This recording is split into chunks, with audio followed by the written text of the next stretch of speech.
ചുമയ്ക്കുമ്പോൾ നിങ്ങൾ ശ്രദ്ധിക്കേണ്ട കുറച്ച് കാര്യങ്ങളുണ്ട്. അതാണ് ഞാൻ ഇന്ന് പറയാൻ പോകുന്നത്. ചുമയ്ക്കുമ്പോൾ ടിഷ്യൂ അല്ലെങ്കിൽ തൂവാല കൊണ്ട് നിങ്ങളുടെ വാ അല്ലെങ്കിൽ മുഖം പൊത്തുക.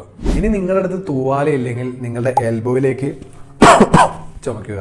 ഇനി നിങ്ങൾ മാസ്ക് ഉപയോഗിക്കുന്നുണ്ടെങ്കിൽ അതാണ് ഏറ്റവും നല്ലത്. കാരണം മറ്റുള്ളവർക്ക് നിങ്ങളിൽ നിന്നും നിങ്ങൾക്ക് മറ്റുള്ളവരിലേക്കും ഇൻഫെക്ഷൻ സ്പ്രെഡ് ചെയ്യുന്നത് തടയാം. ചുമയുള്ള സമയത്ത് വാട്ടർ ബോട്ടിൽ, പിന്നെ ടവൽ, ടിഷ്യൂ പോലുള്ള സാധനങ്ങളൊക്കെ ഷെയർ ചെയ്യാതിരിക്കുക. നിങ്ങൾ ചുമച്ചതിന് ശേഷം നിങ്ങളുടെ കണ്ണ്, മൂക്ക്, വായ മുതലായവ തൊടാതിരിക്കുക. ചുമച്ചതിന് ശേഷം നിങ്ങൾക്ക് കൈ കഴുകാൻ പറ്റിയില്ലെങ്കിൽ ഹാൻഡ് സാനിറ്റൈസർ യൂസ് ചെയ്താലും മതി. നിങ്ങൾ പിന്നെ ചെയ്യേണ്ടത് ധാരാളമായിട്ട് വെള്ളം കുടിക്കുക എന്നുള്ളതാണ്. ഇത് ചെയ്യുന്നത് വഴി നിങ്ങളുടെ ത്രോട്ട് മോയ്സ്റ്റും ഹൈഡ്രേറ്റഡുമായിട്ട് നിർത്താൻ സഹായിക്കും.